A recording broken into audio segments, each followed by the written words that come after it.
Sveiki, šiandien mes bandom patarti, į ką atkreipti dėmesį, renkantis šiuo metu itin populiarėjančius šilumos siurblius. Šilumos siurblio veikimo principas paremtas tuo, kad jis didelis žemės, vandens ar oro kiekius atvėsina, perindamas iš jų šilumą ir taip gauna energijos, kuri gali būti panaudojama šildymui. Elektros energija, kurią naudoja šie prietaisai, iš esmės nenaudojama šildymui, o tik palaiko šilumos surinkimo ir perdavimo procesus. Suprantama, kad įsigyti bei eksploatuoti kieto kuro katilą yra šiek tiek pigiau, bet reikia įvertinti ir tai, kiek jūs skirite laiko tokiai sistemai. Šilumos siurbliai turi savo privalumų ir yra pakankamai pigus energijos šaltinis. Kodėl verta rinktis šilumos siurblius? Visų pirma, šilumos siurbliai neišskiria CO2 nei kitų kokių nors kenksmingų medžiagų. Šiems prietaisams nereikia didelės katilinės, kaminų, nėra kuro transportavimo ir ruošimo sąnaudų. Itin paprastas naudojimas. Šie siurbliai yra ekonomiškesni už elektrinės ar dujinės šildymo sistemas. Grindinis šildymas yra tinkamiausias bet kokio tipo šilumos siurbliams, tačiau pati sistema gali gerai veikti ir su radiatoriniu šildymu. Tokiu atveju šiek tiek krenta siurblių efektyvumas, o radiatoriai turi būti pritaikyti žemą temperatūrai šildymo sistemai. Tad į ką atkreipti dėmesį renkantis šilumos siurblį?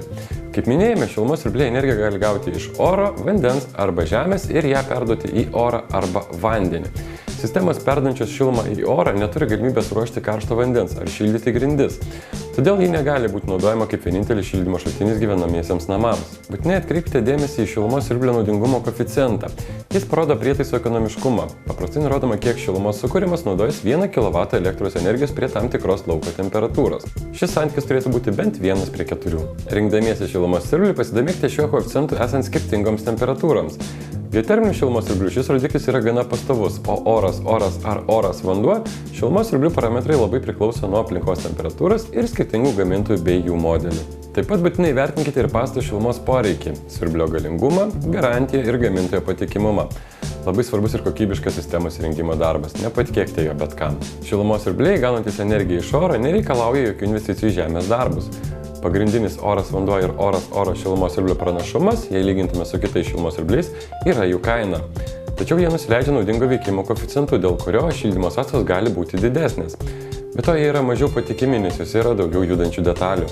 Šių siurblių efektyvumas labai priklauso nuo oro temperatūros. Tokiu atveju, kai temperatūra krenta žemiau -20 laipsnių, į pagalbą gali būti pasitelkiami elektriniai kaitinimo elementai sumontuoti siurblyje. Oras šilumos siurblius galima derinti su visomis įprastinėmis šildymo sistemomis ir taip sumažinti šildymo kainas.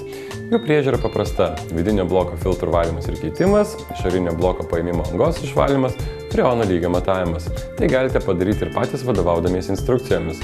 Užsikimšęs paėmimo angos ar filtrai mažina įrenginio efektyvumą net iki 30%. Oras vanduo šilumos siurbliai gali būti naudojami kaip vienintelis šilumos šaltinis. Jų priežiūra taip pat paprasta, reikia tikrinti freono lygį ir pravalyti išorės paėmimo angas. Vidinio bloko valyti nereikia. Taip pat nepamirškite, kad oras vanduo siurblių galingumas yra iki 16 kW. Tad jei jūsų namui reikia didesnio galingumo, reikia rinktis geoterminį šilumos siurblį. Geoterminė energija paremti šilumos siurbliai didelį efektyvumą pasiekia perdami šilumą tarp namo ir žemės arba netoliese esančio vandens telkinio. Yra dviejų tipų – žemė vanduo ir vanduo vanduo. Nors jų įrengimo kaštai didesni, tačiau geoterminių šilumos siurblių eksploatacija pigesnė. Tokie šilumos siurbliai tinkamesni naudoti šaltesnėse klimato zonose, nei šilumos siurbliai oras ar oras vanduo. Žemė vanduo siurblys reikalauja mažiausiai priežiūros, gedimai reti, o garantinis terminas ilgas. Užtenka stebėti prietaisų rodomus duomenis ir sekti, kad jie būtų normos ribose. Vanduo šilumos siurbliai dėl netinkamų Lietuvos vandens parametrų reikalauja nuolatinės priežiūros. Įrangą valyti ar keisti kai kurias dalis reikia bent kartą per 2 metus. Tačiau šie siurbliai pasižymė aukščiausiu naudingumo koeficientu. Renkantis žemė vanduo ar vanduo siurblius, galite pasirinkti šiek tiek silpnesnį, nei reikia jūsų namui. Siurblys maksimaliu našumu dirba tik esant itin žemoms temperatūroms, kurios Lietuvoje būna ne kiekvieną žiemą.